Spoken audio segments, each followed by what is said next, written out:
Hello friends, जोहार, जय हिंद। आपका अपने चैनल बिरसा मुंडा क्लासेस में स्वागत है। तो आज छठ पर्व का सभी को बहुत बहुत बधाई, बहुत बहुत शुभकामनाएं। तो हम लोग इंडियन पॉलिटिक अंतर्गत देख रहे थे, हम लोग लोकसभा राज्यसभा कर चुके थे। आज हम लोग सुप्रीम कोर्ट के बारे में देखेंगे। तो चलिए शुरुआत करते हैं।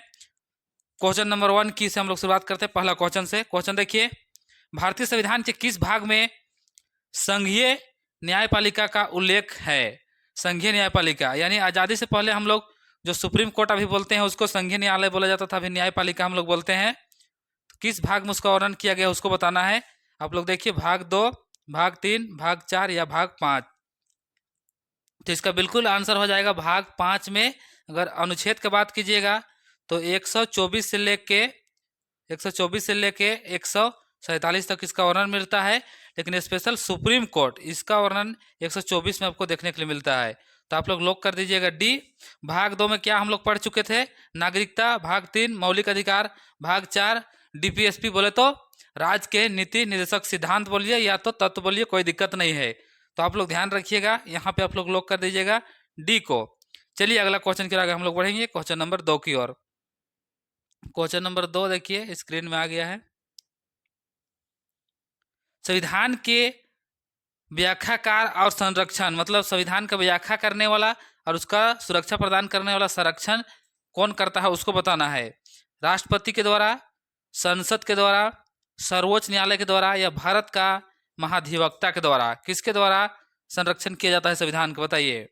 तो इसका आंसर बिल्कुल सी लॉक कर दीजिए। सुप्रीम कोर्ट बोले तो सर्वोच्च न्यायालय के द्वारा इसका रक्षा किया जाता है, इसका परिभाषित किया जाता है। तो आप लोग यहाँ पे सी को लॉक कर दीजिएगा। चलिए नेक्स्ट क्वेश्चन की ओर आगे बढ़ते हैं, क्वेश्चन नंबर 3 की ओर। क्वेश्चन नंबर 3 देखिए, भारत में सर्वप्रथम सर्वोच्च न्यायालय की स्थापना हुई थी, कब हुई थी उसको? अगर किस अधिनियम से हुआ था पूछेगा तो अधिनियम आप लोग बोलिएगा 1773 और 1774 में एक सुप्रीम कोर्ट बनाया जाता है, जो कि मात्र कहाँ रहता है? कोलकाता में रहता है, और उसके आसपास का जो क्षेत्र रहता है उसके लिए था। लेकिन यहाँ बोला गया भारत में सर्वप्रथम सर्वोच्च न्यायालय की स्थापना कब हुआ था? तो इसके साथ हम लोग चल जाएंगे डी नंबर 1950। आप लोग डी नंबर 1950 को लॉक कर दीजिएगा। चलिए आगे बढ़ते हैं नेक्स्ट क्वेश्चन की ओर।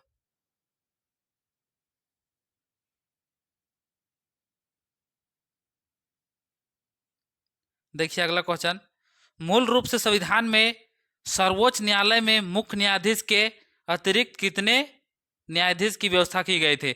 जब इस सुप्रीम कोर्ट का स्थापना हुआ 1950 में, उस टाइम कितना न्यायाधीश टोटल थे उसको बताना है। तो यहाँ पूछा जा रहा है मूल रूप से, मूल संविधान में जो मूल संविधान थे उसका बात कर रहा है। तो टोटल कितने थे? 8 न्यायाधीश थे, एक मुख्य और 7 थे अन्य, यानी टोटल 8 थे। तो यहाँ आपका लॉक हो जाएगा, बी को लॉक कर दीजिएगा। बी जो कि 7 बिल्कुल सही हो जाएगा। एक मुख्य न्यायाधीश थे और 7 अन्य न्यायाधीश थे। वर्तमान में देखिएगा, वर्तमान में कितना न्यायाधीश है? एक मुख्य न्यायाधीश प्लस 33 बराबर कितना हो गया? 34। अभी वर्तमान में देखिएगा भारत का जो सुप्रीम कोर्ट है उसमें 34 न्यायाधीश हैं सुप्रीम कोर्ट में। तो आप लोग यहाँ भी लॉक कर दीजिएगा। चलिए आगे बढ़ते हैं नेक्स्ट क्वेश्चन की ओर।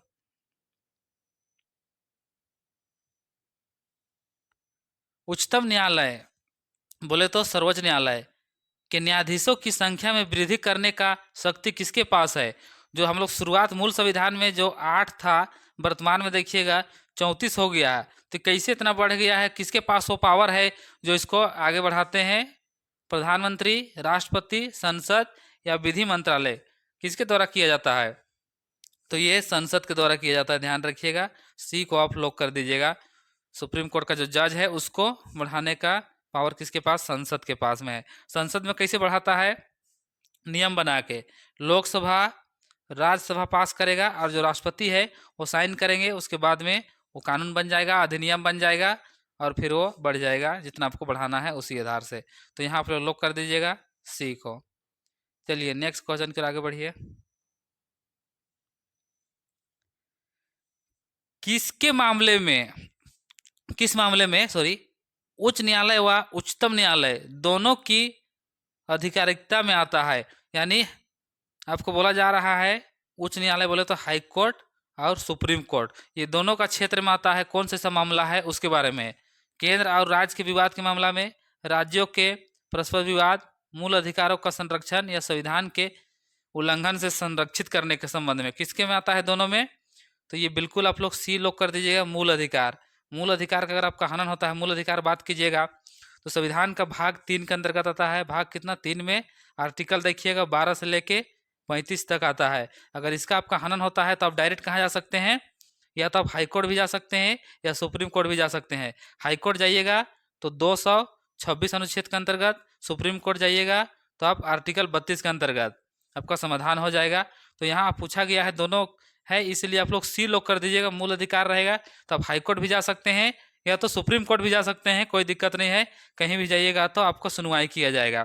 जैसे उदाहरण के लिए राज्य विवाद, केंद्र और राज्य के बीच विवाद होता है तो आप पहले राज्य सरकार जा सकते हैं बोले तो हाई कोर्ट में, उसके बाद में फिर आप सुप्रीम कोर्ट जा सकते हैं। उसी प्रकार राज्य के परस्पर विवादों में भी वही प्रकार है, या संविधान के उल्लंघन के मामले में भी आप जा सकते हैं। चलिए हम लोग आगे बढ़ते हैं। ये राज्य का विवाद है, इसमें सुप्रीम कोर्ट जा सकते हैं, सॉरी ये सुप्रीम कोर्ट जा सकते हैं। और राज्य का विवाद ये भी और संरक्षण वाला भी है। तो आप लोग यहाँ सी लोग कर दीजिएगा। आगे बढ़ते हैं नेक्स्ट क्वेश्चन की ओर।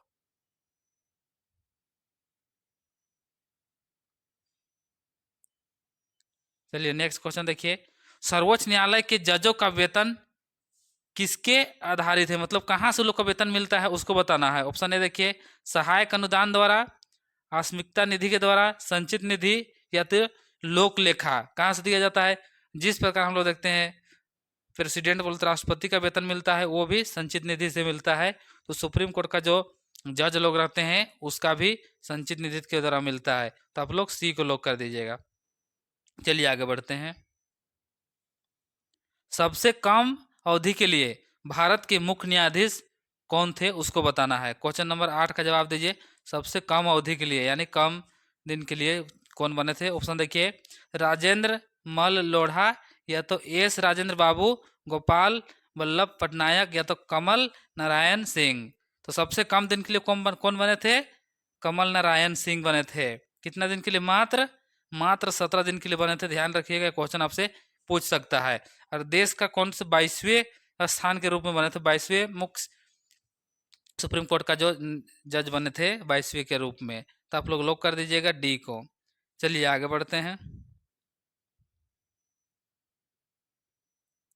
अगला क्वेश्चन देखिए, सर्वोच्च न्यायालय के मुख्य न्यायाधीश के पद पर सर्वाधिक लंबी, ध्यान रखिएगा, सबसे ज्यादा दिन तक अवधि तक कौन पदस्थापित, मतलब ज्यादा दिन तक कौन रहे थे उसको बताना है। ऑप्शन ए देखिए, हीरालाल जे कानिया, के एन वांचू, कमल नारायण सिंह, या वाई वी चंद्रचूड़, यशवंत विष्णु चंद्रचूड़। तो आपका बिल्कुल लॉक हो जाएगा डी। ये कौन रहते हैं?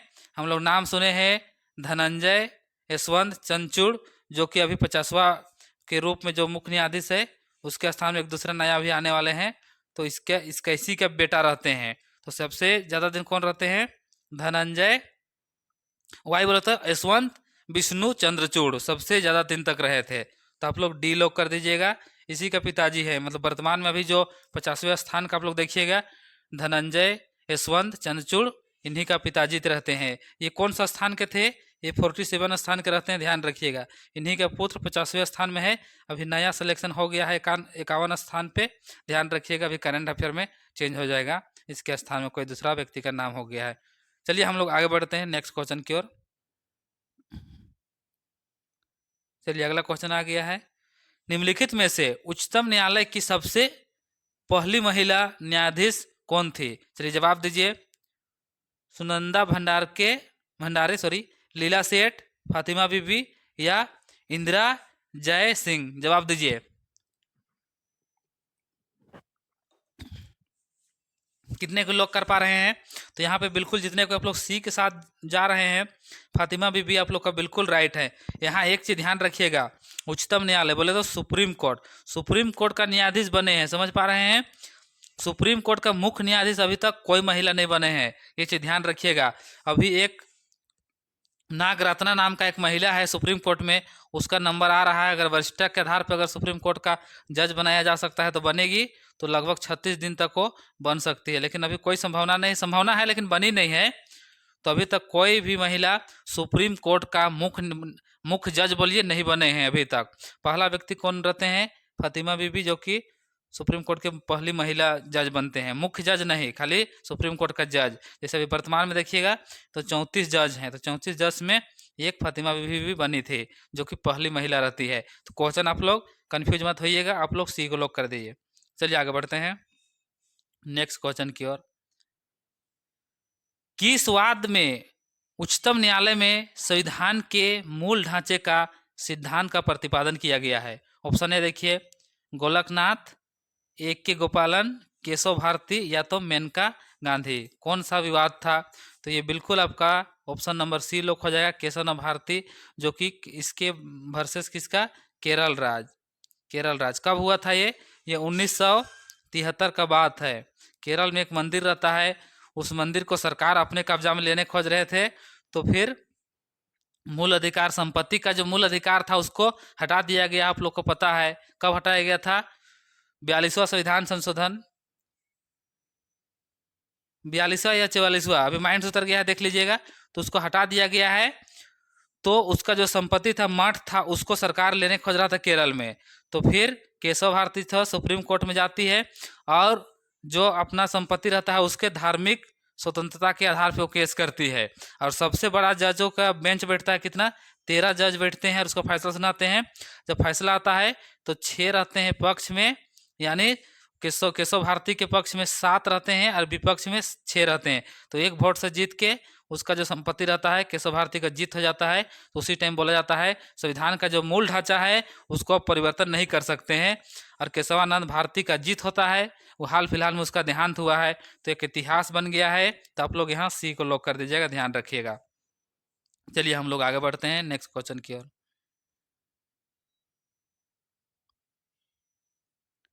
सर्वोच्च न्यायालय के प्रथम मुख्य न्यायाधीश कौन थे? अब प्रथम का पूछा जा रहा है, यानी शुरुआत में। Hiralal Jaykania, K N Wanchoo, S S Sikri या तो वाई वी चंद्रचूड़। तो आप लोग यहाँ ए लॉक कर दीजिएगा, हीरालाल जयकानिया जो प्रथम मुख्य न्यायाधीश रहते हैं। यहाँ पे देखिए वाई वी चंद्रचूड़, हम लोग देखें ये सबसे लंबा काल के लिए रहते हैं, सबसे लंबा, याद कर लीजिएगा, सबसे ज़्यादा दिन के लिए सुप्रीम कोर्ट का जज रहते हैं। तभी के लिए आप लोग ए लॉक कर दीजिए, जो क्वेश्चन के आधार से ये सब क्वेश्चन पूछता है एग्जाम में। आगे बढ़िए,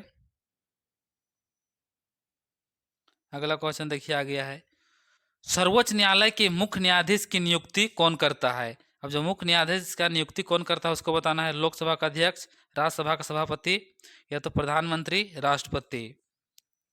राज्यसभा का सभापति किसको बोला जाता है? उपराष्ट्रपति को बोला जाता है। लेकिन यहाँ पूछा जा रहा है सुप्रीम कोर्ट का मुख्य न्यायाधीश का, जैसे 1 हो गया प्लस 33, तो इसका नियुक्ति कौन किया जाता है इसके बारे में पूछा जा रहा है। लेकिन सभी का नियुक्ति कौन करते हैं? राष्ट्रपति के द्वारा किया जाता है।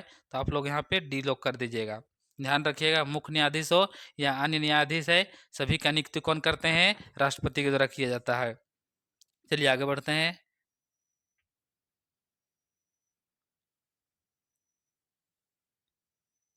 सर्वोच्च न्यायालय में तदर्थ न्यायाधीश की नियुक्ति किस देश की न्याय प्रणाली से प्रेरित है या लिया गया है? ऑस्ट्रेलिया, कनाडा, संयुक्त राज्य अमेरिका, फ्रांस। तो बिल्कुल इसका आंसर हो जाएगा फ्रांस। आप लोग डी लॉक कर दीजिएगा, ध्यान रखिएगा क्या है? तदर्थ न्यायाधीश की नियुक्ति। चलिए आगे बढ़िए,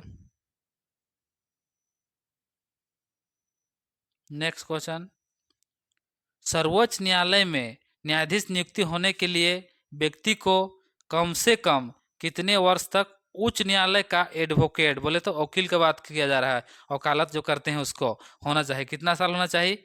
5 साल, 10 साल, 8 या तो फिर 25।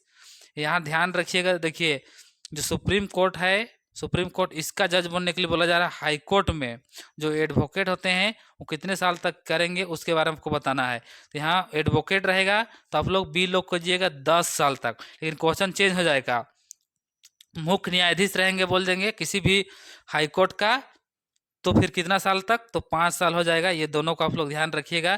तो अभी जिस प्रकार क्वेश्चन पूछा है एडवोकेट वकील के बारे में, तो आप लोग यहाँ बी को लॉक कीजिएगा 10 साल। वही जगह पूछ देता कि उच्च न्यायालय का न्यायाधीश रहेंगे तो कितना, 5 साल हो जाएगा। दोनों क्वेश्चन में कंफ्यूज मत होइएगा, नहीं तो छोटा सा मिस्टेक आपका गलती हो जाएगा, 1 नंबर कट जाएगा। तो दोनों क्वेश्चन को आप लोग ध्यान दीजिएगा, आपसे पूछ क्या रहा है। चलिए आगे बढ़ते हैं। क्वेश्चन खाली समझने अब जान जाइएगा तो दिक्कत नहीं होगा फिर। अगला क्वेश्चन देखिए, उच्चतम न्यायालय के न्यायाधीशों की सेवानिवृत्ति की आयु कितना साल में वो लोग रिटायरमेंट होते हैं, उसको बताना है। 65 साल, 55, 60 या 58, कितना साल में होते हैं। यहाँ बोला जा रहा है सुप्रीम कोर्ट के बारे में बात किया जा रहा है, हाई कोर्ट के बारे में नहीं बोला जा रहा है। सुप्रीम कोर्ट कितना होता है, 65 साल होता है, हाई कोर्ट 62 साल। तो ध्यान रखिएगा, सुप्रीम कोर्ट बोला गया है, तो आप लोग यहाँ ए को लॉक कर दीजिए, एक बिल्कुल राइट हो जाएगा। हाई कोर्ट पूछता तो कितना, 62 साल हो जाता। तो ये सब ध्यान रखिएगा। आगे बढ़ते हैं नेक्स्ट क्वेश्चन की ओर। अगला क्वेश्चन देखिए, सर्वोच्च न्यायालय के न्यायाधीशों को उसके पद से केवल किन परिस्थितियों में या किन प्रमाणितों के आधार पर हटाया जा सकता है।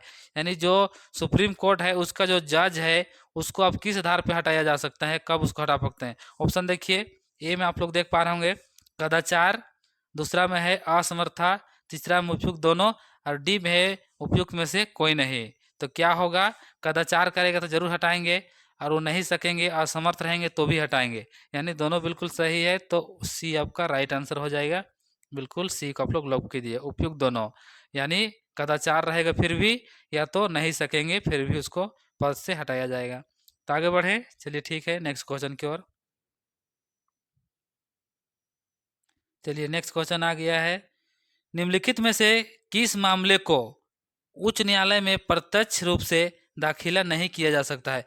कौन सा ऐसा मामला है उसको उच्च न्यायालय में आप प्रत्यक्ष बोले तो डायरेक्ट आप दाखिला नहीं कर सकते। ऑप्शन देखिए, उच्च न्यायालय बोले तो हाई कोर्ट के बारे में बोला जा रहा है, ध्यान रखिएगा।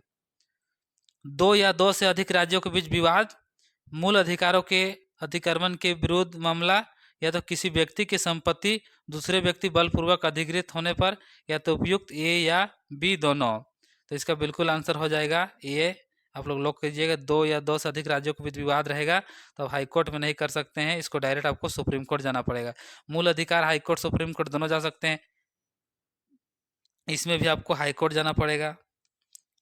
ये तो ए एम बी बोल दिया थी तो गलत है, तो आपका आंसर ए लॉक कर दीजिएगा, बिल्कुल राइट हो गया। ध्यान रखिएगा, दो या दो से अधिक, जैसे उदाहरण के लिए जल विवाद होता है, उधर कर्नाटक, महाराष्ट्र, आंध्र प्रदेश, तमिलनाडु आपस में लोग का होता है, तो उसको आप सुप्रीम कोर्ट डायरेक्ट जाना पड़ेगा, हाई कोर्ट नहीं जाए। क्यों नहीं जाए हाई कोर्ट, उदाहरण के लिए आपका कर्नाटक और बगल में कौन स्टेट है बताइए, कर्नाटक के बगल में कौन है, महाराष्ट्र। चलिए महाराष्ट्र है। अभी दोनों के बीच में अगर विवाद हो गया, अब कर्नाटक का हाई कोर्ट में जाएगा तो ये तो कर्नाटक के पक्ष में दे देंगे, महाराष्ट्र के कोर्ट में जाइए हाई कोर्ट में तो महाराष्ट्र के पक्ष में, इसलिए हाई कोर्ट में नहीं जाकर डायरेक्ट आपको सुप्रीम कोर्ट में जाना है। तो ये बात को समझ गए होंगे। आगे बढ़ते हैं, ए को लॉक कर दीजिएगा।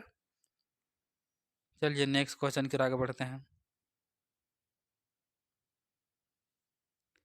जनहित याचिका दायर की जा सकती है। जनहित मतलब जान रहे हैं, PIL बोला जाता है भगवती, जो कि भारत का महान जज बोल सकते हैं।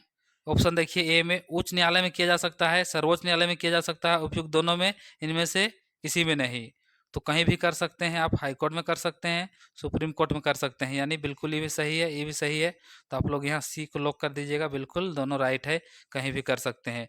जनहित याचिका का मतलब क्या होता है, उसमें देखिए पुलिस को अब जब तक केस नहीं कीजिएगा तो वो कोई छानबीन नहीं करता है, इसीलिए कोई कहीं पे कुछ घटना घट रहा, कुछ हो रहा है, कुछ गलत हो रहा है, तो उसमें कोई भी व्यक्ति केस कर सकते हैं, आम व्यक्ति भी कर सकता है, उसमें आम व्यक्ति का फायदा नहीं है फिर भी कर सकते हैं, हम भी कर सकते हैं, आप भी कर सकते हैं केस, उसी को बोला जाता है जनहित याचिका। और जो जन मतलब जनता का, जो आम नागरिक है उसका भलाई होना चाहिए, जो आप केस किए हैं उससे भलाई होना चाहिए। जैसे उदाहरण के लिए आपके गांव के बगल में कोई नदी बह रहा है, वहां से लोग नहाना धोना पीना खाना सब कर रहे हैं, और बगल में कोई यहाँ पे आके फैक्ट्री लगाने की कोशिश कर रहे हैं, तो फिर वहाँ आप केस कर सकते हैं, तो फिर ये फैक्ट्री को बंद किया जा सकता है। यहाँ जितने भी व्यक्ति लोग रहते हैं सब इस नदी से के ऊपर निर्भर हैं, तो ये गंदा हो जाएगा तो फिर लोग का जीवन यापन दुर्लभ हो जाएगा, या बोलिए मुसीबत हो जाएगा, समस्या हो जाएगा। तो उस स्थिति में जनहित याचिका आप दायर कर सकते हैं, जाहिर कर सकते हैं, उसके बाद फिर इसको बंद किया जा सकता है। तो वही चीज़ को बोला जा रहा है, और समाज कल्याणकारी हित में होना चाहिए। तो क्या होगा, यहाँ आप लोग सी को लॉक कर दीजिएगा। चलिए आगे बढ़ते हैं। चलिए ठीक है, आप लोग समझ गए होंगे।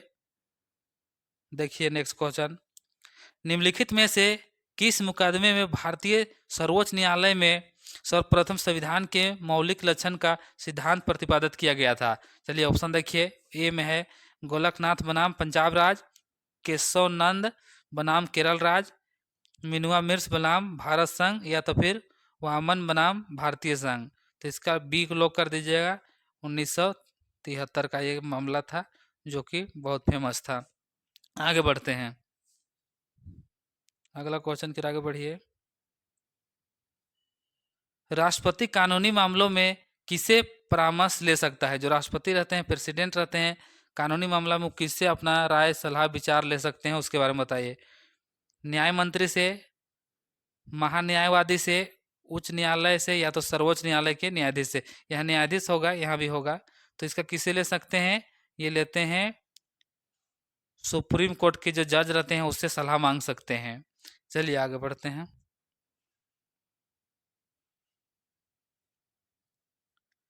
उच्चतम न्यायालय को परामर्शदात्री बनाया गया है। जो उच्चतम न्यायालय, यहाँ पे जो राष्ट्रपति है, ये सुप्रीम कोर्ट के जो मुख्य न्यायाधीश उससे सलाह लेते हैं। तो कौन सा आर्टिकल के अंतर्गत उसको बताना है? अनुच्छेद 124 सॉरी, अनुच्छेद 137, 143, 148। तो ये बिल्कुल हो जाएगा आपका 143। आप लोग सी लॉक कर दीजिएगा। इसमें सुप्रीम कोर्ट के बारे में बताया गया है कि 124 में सुप्रीम कोर्ट के बारे में है। आगे बढ़ते हैं नेक्स्ट क्वेश्चन की ओर। न्यायिक पुनर्विलोपन का अधिकार किससे है बताइए? उच्च न्यायालय से, उच्चतम न्यायालय से, राष्ट्रपति से, लोकसभा से।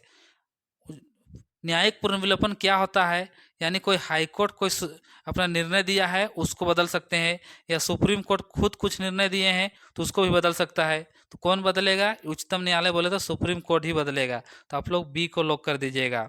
ये सुप्रीम कोर्ट है, अपना निर्णय को भी चेंज कर सकता है, या कोई हाई कोर्ट कुछ निर्णय दिया है तो उसका न्यायिक पुनर्विलोपन, ये जो न्याय दिया गया है उसमें वो लोग जाकर जांच पड़ताल करके उसको चेंज कर सकते हैं। उसका किसी को अगर फांसी की सजा मिल गया है, किसी को फांसी की सजा मिल गया है और उसको ये लोग जाके न्यायिक पुनर्विलोपन करके पता लगा के फिर इसको आजीवन कारावास दे सकते हैं। तो उसी को बोला जाता है। इसको हम लोग अमेरिका से लिए हैं, लॉक कीजिएगा बी नंबर को। आगे बढ़ते हैं, अगला क्वेश्चन, क्वेश्चन नंबर 24 आ गया है। सर्वोच्च न्यायालय के मुख्य न्यायाधीश की को प्रति माह कितना वेतन मिला जाता है? यानी जो मुख्य न्यायाधीश है सुप्रीम कोर्ट का, उसका जो प्रत्येक महीना कितना मिलता है वेतन? 80,000, 90,000, 2,80,000 या 3,10,000? बताइए कितना मिलता है? तो जो मुख्य न्यायाधीश रहते हैं, एक मुख्य न्यायाधीश है प्लस अन्य न्यायाधीश 33 है। तो जो मुख्य न्यायाधीश है इसका वेतन कितना रहता है? 2,80,000। तो आप लोग सी लॉक कर दीजिएगा। और जो अन्य न्यायाधीश है उसको कितना मिलता है? उसको 2.5 लाख, बोले तो 2,50,000 मिलता है। ये चीज़ आप लोग ध्यान में रखिएगा। तभी आप लोग सी को लॉक कर दीजिए। चलिए आगे बढ़ते हैं क्वेश्चन नंबर 25 की ओर। क्वेश्चन नंबर 25 देखिए, जब राष्ट्रपति और उपराष्ट्रपति दोनों के पद खाली हो तब उनके काम कौन करता है? किसी कारण से अगर राष्ट्रपति हो है और वाइस प्रेसिडेंट बोले तो उपराष्ट्रपति, तो ये दोनों अगर अपने पद में नहीं है, उस स्थिति में कौन उनका कार्य करेगा बताइए? प्रधानमंत्री, गृह मंत्री, भारत के मुख्य न्यायाधीश या लोकसभा के अध्यक्ष? तो कौन करेंगे? सुप्रीम कोर्ट का जो मुख्य न्यायाधीश रहेंगे वो करेंगे। आप लोग लॉक कर दीजिएगा। अगर सुप्रीम कोर्ट का मुख्य न्यायाधीश नहीं रहेंगे तो अन्य न्यायाधीश जो 33 रहते हैं इसमें जो वरिष्ठ रहेंगे वो करेंगे। ध्यान रखिएगा, प्रधानमंत्री भी नहीं करेंगे, गृह मंत्री भी नहीं करेंगे, लोकसभा अध्यक्ष भी नहीं करेंगे। तो आप लोग यहाँ पे सी को लॉक कर दीजिएगा। चलिए आगे बढ़ते हैं नेक्स्ट क्वेश्चन की ओर।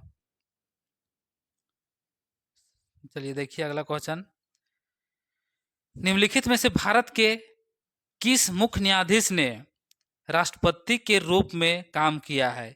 कौन ऐसे व्यक्ति रहते हैं जो पहले क्या रहते हैं?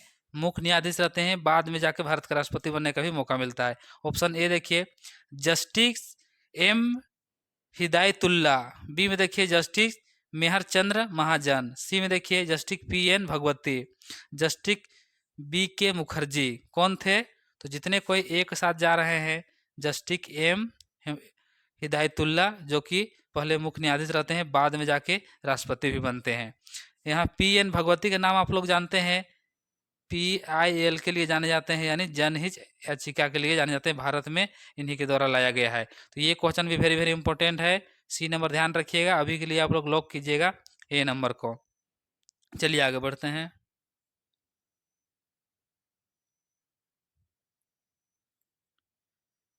सेवानिवृत्ति के पश्चात सुप्रीम कोर्ट, बोले तो सर्वोच्च न्यायालय के मुख्य न्यायाधीश वकालत कर सकते हैं क्या? जो सुप्रीम कोर्ट के जो सुप्रीम कोर्ट का जो मुख्य न्यायाधीश रहेंगे वो रिटायरमेंट हो जाएंगे, उसके बाद वो काम कर सकते हैं क्या? केवल सर्वोच्च न्यायालय में कर सकते हैं क्या?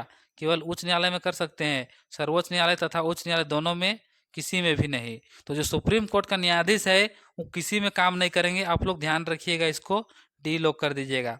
लेकिन हाई कोर्ट के जो न्यायाधीश रहेंगे वो रिटायरमेंट होने के बाद ये प्रैक्टिस कर सकते हैं, कहाँ? सुप्रीम कोर्ट में कर सकते हैं, ध्यान रखिएगा। लेकिन ये अपने से नीचे वाला कोर्ट में नहीं कर सकते हैं। तो अभी के लिए आप लोग डी को लॉक कर दीजिए। चलिए अगला क्वेश्चन नंबर 28 की ओर आगे बढ़ते हैं। क्वेश्चन नंबर 28 देखिए, सर्वोच्च न्यायालय के अधिकार क्षेत्र में वृद्धि करने का अधिकार किसे प्राप्त है? सर्वोच्च न्यायालय के जो अधिकार क्षेत्र में उसे वृद्धि करने का अधिकार किसको है? सर्वोच्च न्यायालय, राष्ट्रपति, संसद, मंत्रिपरिषद, किसके द्वारा किया जा सकता है वृद्धि, बताइए। चलिए इसमें लॉक कर दीजिए राष्ट्रपति को, यानी 28 का बी आपका लॉक हो जाएगा, राष्ट्रपति के द्वारा वृद्धि किया जा सकता है। चलिए नेक्स्ट क्वेश्चन के आगे हम लोग बढ़ेंगे, क्वेश्चन नंबर 29 की ओर।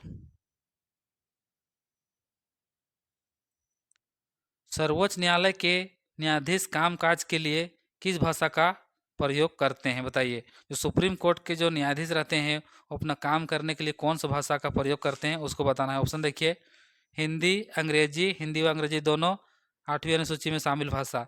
8वीं अनुसूची में कितनी भाषा है? टोटल भारत में 22 भाषा का मान्यता मिला है, ध्यान रखिएगा। मूल संविधान में 14 को दिया गया था, जो कि समय के साथ बढ़ के अभी वर्तमान में 22 भाषा को मिला है, ध्यान रखिएगा। तो इसका आंसर क्या होगा? तो इसका आंसर आपका बिल्कुल अंग्रेजी होगा, यानी बी को लॉक कर दीजिए। एक बार एक केस हुआ था, कौन सा केस? ये हुआ था 1999 में, जो कि नाम था बलराज। वो उसके दलील बोला गया कि जो दलील है उसको सुप्रीम कोर्ट में आप हिंदी में या तो जो अन्य क्षेत्रीय भाषा है उसमें कर सकते हैं, लेकिन उसका जो रिपोर्ट आएगा, जो फाइल उल बनेगा, वो सभी इंग्लिश में होगा, ध्यान रखिएगा। तो उस हिसाब से आपका यहाँ बी ही लॉक होगा, ये आपको ध्यान रहना चाहिए। चलिए आगे बढ़ते हैं। भारत में न्यायपालिका है, किस प्रकार का न्यायपालिका है भारत में? स्वतंत्र है, संसद के अधीन है, राष्ट्रपति के अधीन है, या प्रधानमंत्री के अधीन है? सॉरी, हम लोग देखते हैं अनुच्छेद 50 में कहा गया है क्या? न्यायपालिका और कार्यपालिका दोनों स्वतंत्र हैं, मतलब अलग अलग हैं, अपने काम करेंगे। तो यहाँ आप लॉक कीजिएगा ए को स्वतंत्र रूप से, यानी तो इसका ए आप लोग बिल्कुल लॉक कर दीजिए। आगे बढ़ते हैं।